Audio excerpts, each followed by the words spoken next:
Westbrook's teammate Patrick Patterson tweeted this: fans can say stuff about a man's family, wife, and kids. Tell a player, get down on your knees like you're used to. As men, what do you expect us to do? Shut up and dribble? No one is held accountable for their actions except for us.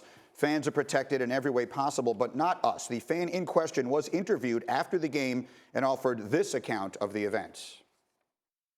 Be a professional.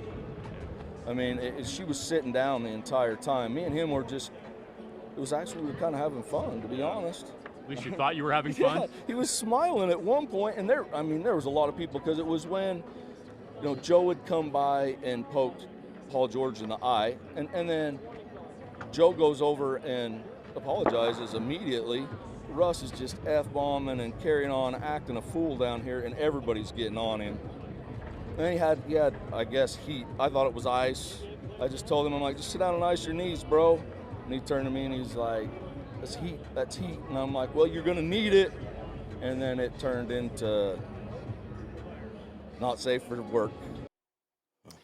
That's his version of the event. The Jazz released this statement: we are continuing to investigate the unfortunate exchange at tonight's game between Russell Westbrook and fans. Multiple warning cards were issued by arena security.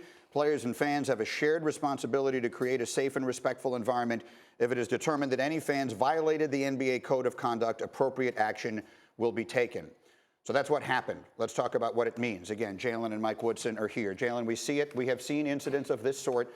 When I woke up this morning, the name Ron Artest was trending on Twitter, because the biggest fear always is to go back to things like what happened with the Malice at the Palace. And so what is your reaction to what we saw last night? Well, there's a lot there. So from Russell Westbrook's side, you got to think about it. He's at work, okay? It's emotional, high intensity. He's performing, trying to help his team win a basketball game. Now, fans are going to be there to cheer for their team, and rightfully so. I think the NBA fan interaction with his players is the best that we have in professional sports.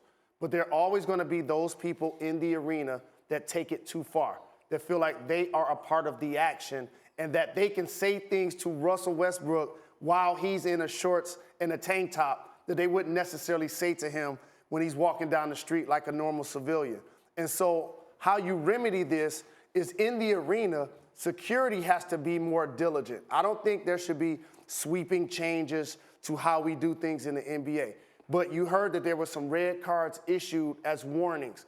I think instead of issuing those warning cards, I think action has to initially take place, and then things like this don't escalate. Mike, you were telling me a story that when you were coaching in Atlanta, you had an incident Yes. of this sort, and tell us how you handled it. Well, it happened right before the halftime, and I calmly walked over to security and asked them to remove him. And I think that's the best way to handle it.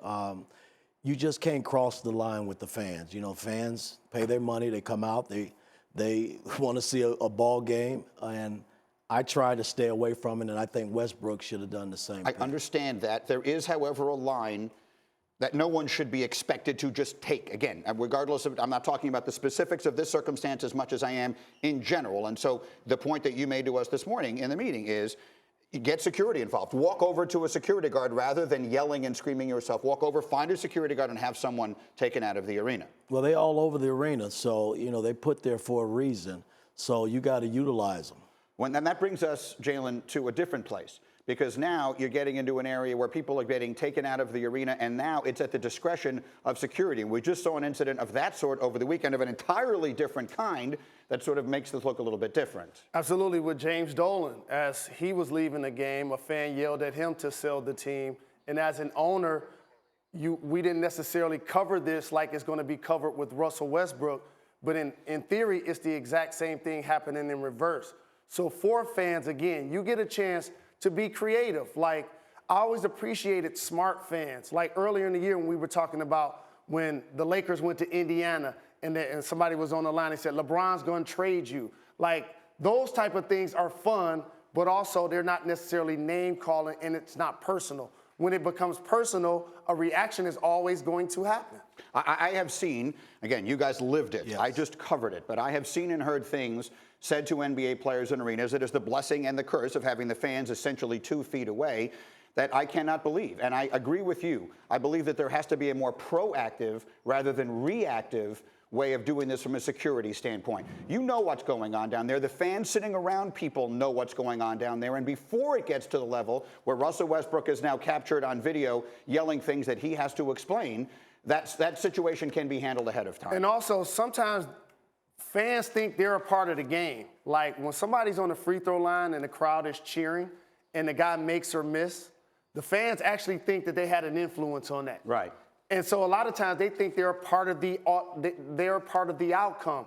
And so for Russell and for this fan, who, by the way, seemed to have something personal against Russell. You can go online and there are some tweets that appear, they're not necessarily confirmed yet, right, that this fan already had an issue with Russell Westbrook anyway. So now he just took it to the arena and he got a chance to voice that opinion.